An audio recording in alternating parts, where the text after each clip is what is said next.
and a very warm welcome to State of Business on our television. I'm Hishayan Ali and let's have a look at the headlines first.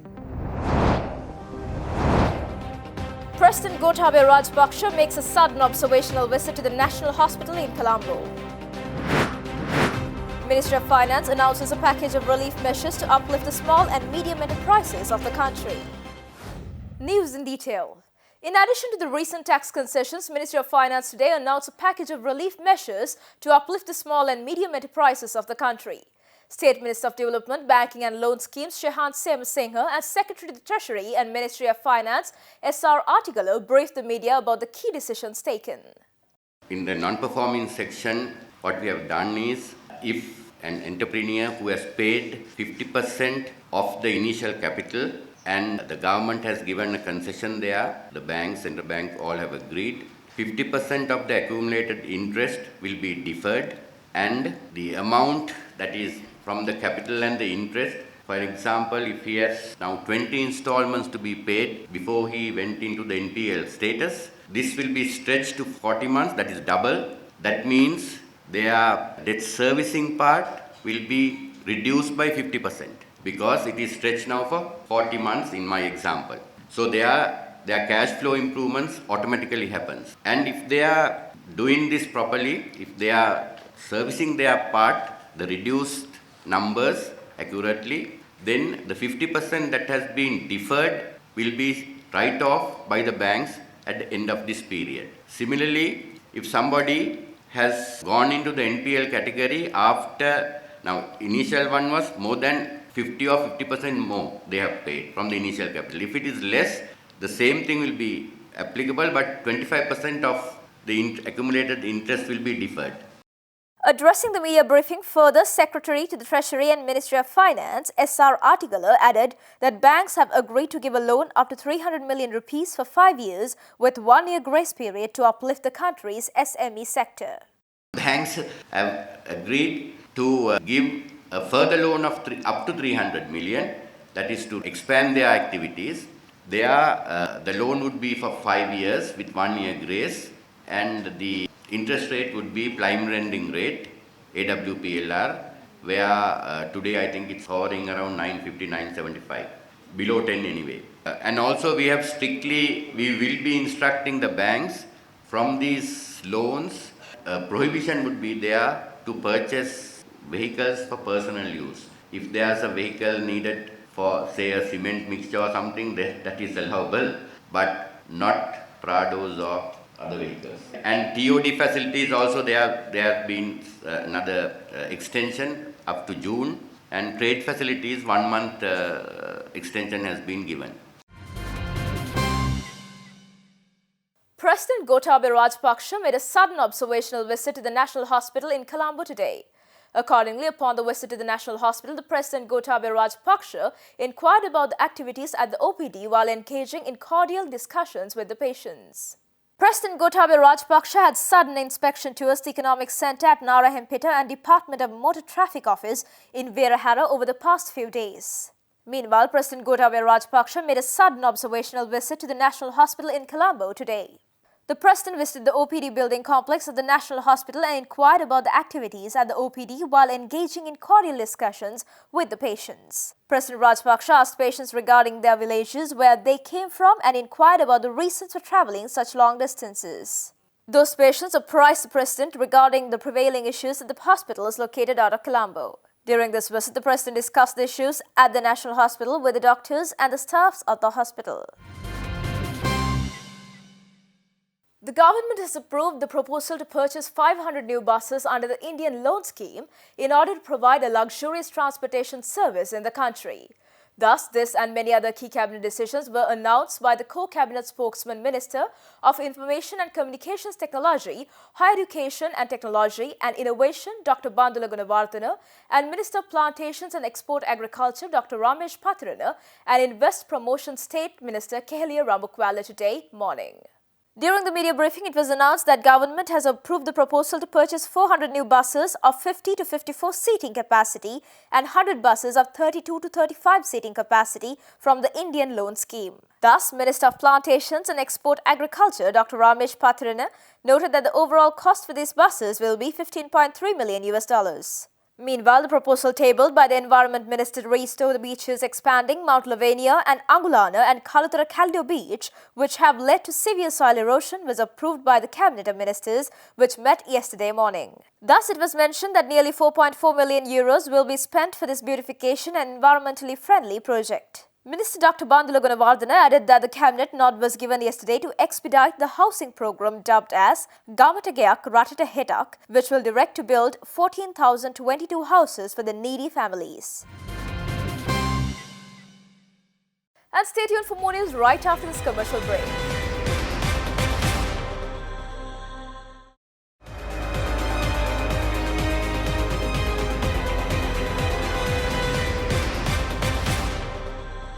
Welcome back after the break.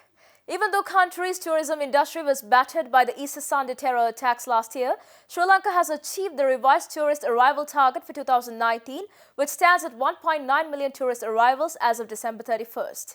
However, it is a decline of 18% from 2018, when nearly 2.3 million tourists had visited the country during the same period. Sri Lanka Tourism Development Authority initially targeted 2.5 million tourist arrivals for the last year, but it was revised due to the Easter Sunday tragedy hit in last April. The total number of international tourist arrivals to Sri Lanka during December 2019 was 241,663, marking the highest recorded tourist arrivals for the year. However, in comparison to December last year, there was a decline of 4.5% when the arrivals were 253,169. Meanwhile, India, United Kingdom, Russian Federation, China and Australia were Sri Lanka's top 5 international tourist generating markets in the month of December last year. India was the largest source of tourist traffic to Sri Lanka, with 19% of the total traffic received in December 2019. UK accounted for 8% of the total traffic, while Russian Federation, China and Australia accounted for 7%, 7% and 6% respectively. UPFA parliamentarian Uday Gambanpilla says that the request to the officials who are to conduct the controversial MCC agreement in the Sri Lanka disagreed to drop out the land project and go ahead with the transport project. He made these clarifications this morning at a function headed by Prime Minister Mahinda Rajapaksa early this morning. Heads of newspapers had a breakfast meeting with Prime Minister Mahinda Rajapaksa this morning at the Temple Trees, and a media personnel question over the government's stance over the MCC agreement. Instead of going for a long answer, the Premier said that a committee has been appointed to look for it and a decision will be taken. Meanwhile, parliamentarian Uday Gambanpilla, who was very critical over the agreement, also expressed his ideas. Addressing the senior journalist, parliamentarian Gambanpilla said that what he said recently was nothing new but a same statement at 3 different occasions about the agreement. He also clarified that he anywhere didn't say that the 70% of the agreement was beneficial. He also added that what he told was the 70% of the project has been estimated for the transport project and only 30% of the funds have been allocated for the land project. However, he added the proposal to the MCC's local officials to go ahead only with the transport project was rejected by them. MP Gambanpilla also added that so far not a single person has uttered a word against the transport project. He stressed that the company's intention is to run the land project, just hiding it by the transport project. Foreign Minister Dinesh Gunawardena, who is on a 2-day official visit to India, met Indian External Affairs Minister S. Jaishankar and several other high-profile officials in New Delhi today to discuss about the cooperation in economic projects and investment issues related to fishermen and security in the Indian Ocean region. This is the first international official visit of the Foreign Minister Dinesh Gunawardena after assuming duties as the minister. Minister Gunawardena reached New Delhi last night on a 2-day official visit to India. He also met Indian External Affairs Minister S. Jaishankar at the Hyderabad House in the Indian capital today. Earlier today, Gunawardena had met India's Foreign Secretary Vijay Gokhale and later held multiple other meetings with India's Minister of Skill Development and Entrepreneurship Mahendranath Pandey and Minister of Labour Santosh Kumar Gangavar. It is reported that country officials paid attention to boost cooperation in investment and to ensure stability in the Indian Ocean. State Minister of Technology and Innovation Lanka Sumatipala says that the SLFP supporters and members who left at the last presidential election will come back to the party as the party took a brave decision of supporting Gotabaya Rajapaksa at the recently concluded presidential election. State Minister of Technology and Innovation Lanka Sumatipala had a media briefing in Colombo yesterday and said that the Sri Lanka Freedom Party will be in right directions always as it has been given a correct leadership. However, he admitted the decision taken by former President Chandrika Bandaranaike Kumaratunga at the presidential election was completely wrong and that also affected to lose the popularity of the party.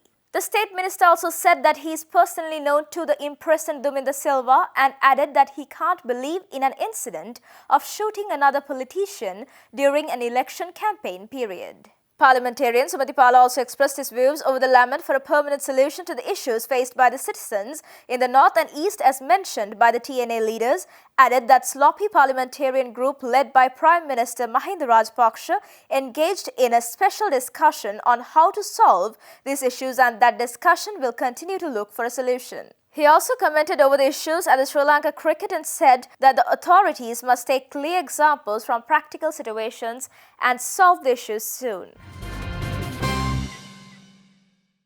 Stay tuned for stock updates.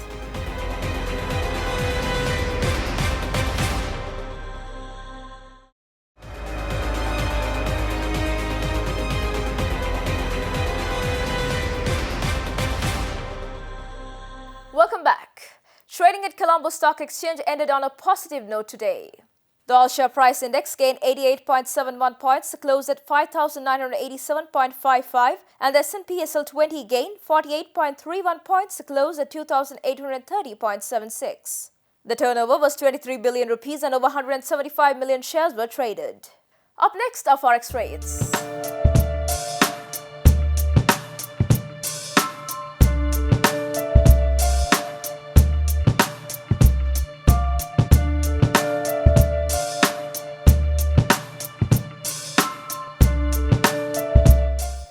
That's all news for today. You can also watch our news and latest updates through our Facebook page, Art Television. You're now given an opportunity to send your feedback over your daily business lineup, state of business, and business roundup. Email us your comments, ideas, and views to newsmanager@rtvlk.com or call us on 011-5394-307.